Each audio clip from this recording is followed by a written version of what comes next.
Ola, boas, somos Iria e Gloria de Proyecto Glir.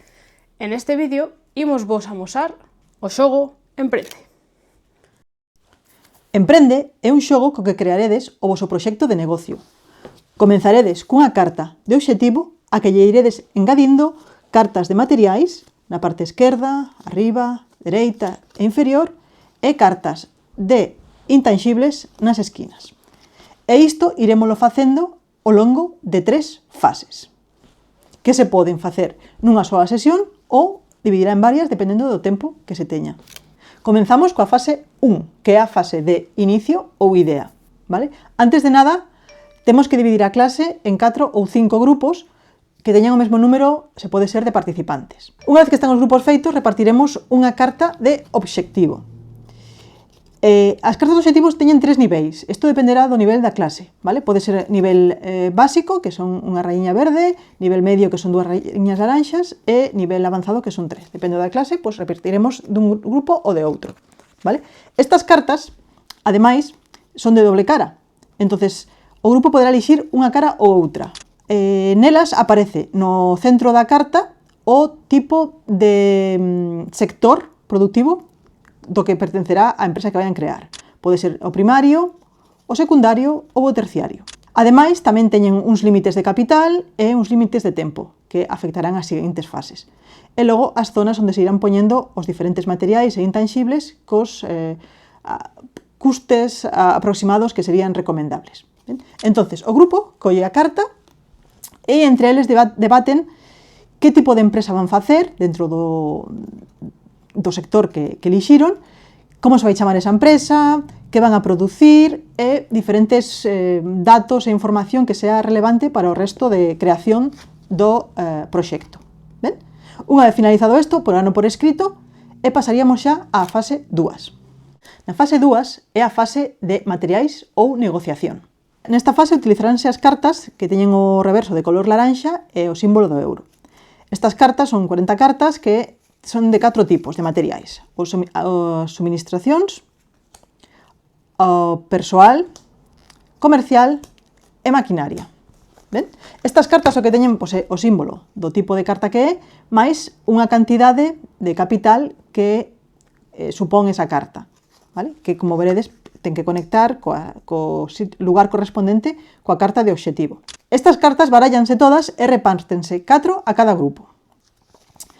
Destas 4, os xogadores terán que debatir no seu propio grupo cales van a poñer na súa carta de obxectivo, provisionalmente, porque despois poderánse cambiar, e cales van utilizar para negociar con outros grupos.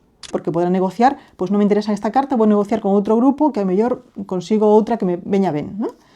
Estas cartas, obviamente, póñense no lugar correspondente da carta de obxectivo. Intentarase que a cantidade que se gaste sexa aproximada a que nos dá a carta do obxectivo, porque aquí entran en xogo o capital. Nesta parte de aquí temos un capital óptimo, que é o primeiro que aparece, e un capital máximo, que sería o máximo que poderíamos gastar, aínda que se pode sobrepasar, con riscos. Entonces, pois vamos poñendo as cartas e con outras negociamos.